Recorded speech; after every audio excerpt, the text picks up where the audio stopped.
Warahmatullahi wabarakatuh. Yang terhormat Bapak Nanang Qasim SPD IMPD selaku dosen pengampu mata kuliah Pendidikan Agama Islam. Pada kesempatan hari ini, kami dari kelompok 13 ingin mempresentasikan materi yang berjudul menganalisis ajaran Islam dalam konteks kemodernan dan keindonesiaan.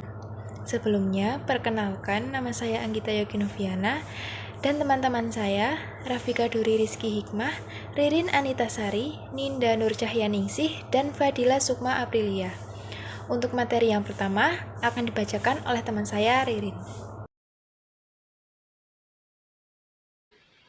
Islam sebagai pemahaman konsep kajian, yaitu kajian yang diangkat dari sumber-sumber yang diakui sebagai sumber-sumber Islam, seperti Al-Quran, hadis, ijma', dan lain sebagainya.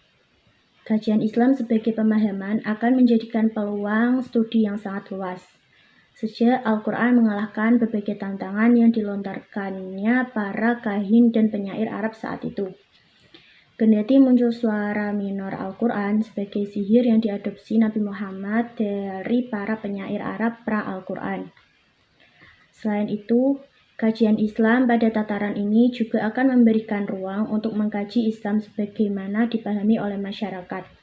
Contohnya seperti konsep Wihdatul Wujud dalam tarekat Naqsyabandiyah atau Syariah menurut MUI. Sehingga Al-Quran mulai diminati banyak orang dan bahkan dijadikannya sebagai way of life dan pandangan hidup masyarakat Arab saat itu. Orang modern itu adalah objektif, ilmiah, open-minded, transparan, etos kerja tinggi, disiplin, kreatif, dinamis, dan inovatif.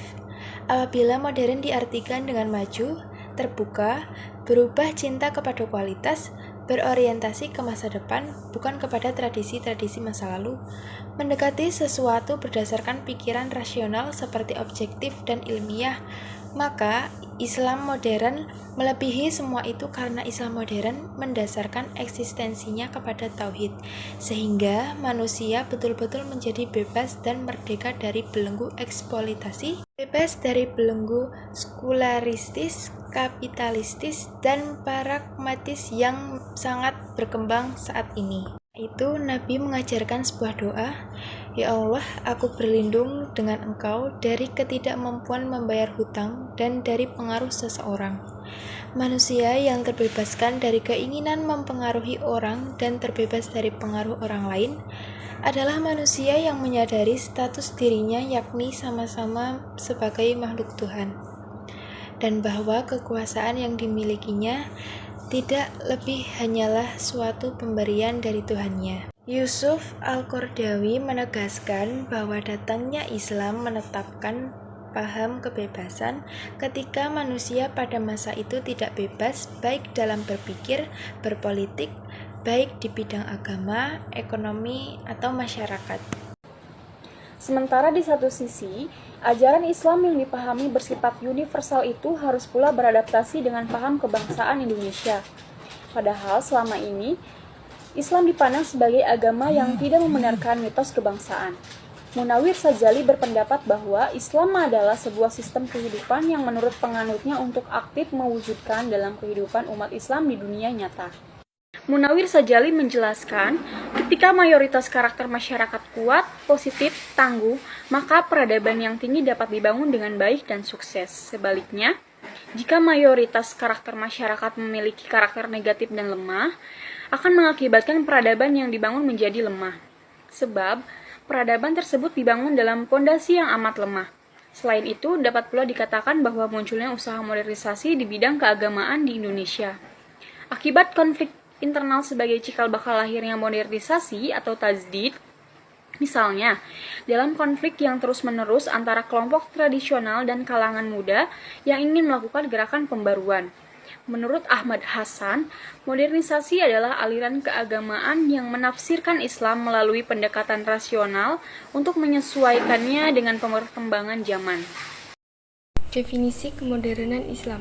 Pertama, ada yang menekankan bahwa modern artinya menghargai sesuatu yang rasional. Sebaliknya, yang selalu mengentengkan emosi disebut tidak modern. Kedua, ahli lain melihat bahwa modern itu sama dengan maju, yakni orang-orang yang selalu menghargai perubahan, karena perubahan tersebut merupakan sunatullah.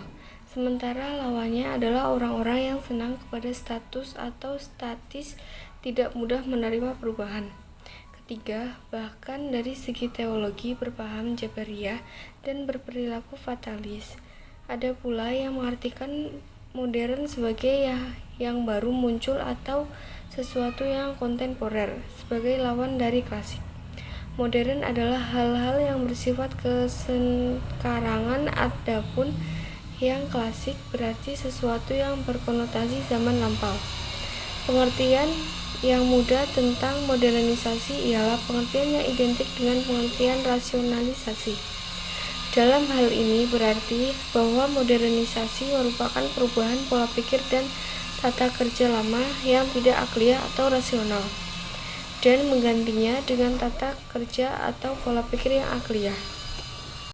Kesimpulan, semua masalah yang muncul dalam kehidupan modern ini akan teratasi dengan tetap berpegang teguh, menghayati makna dan melaksanakan simpul-simpul keagamaan seperti takwa, tawakal, dan ikhlas dalam kehidupan sehari-hari, mendorong penegakan keadilan dan kemanusiaan juga sebagai bentuk pertanggungjawaban sebagai individu manusia di dunia maupun di akhirat kelak.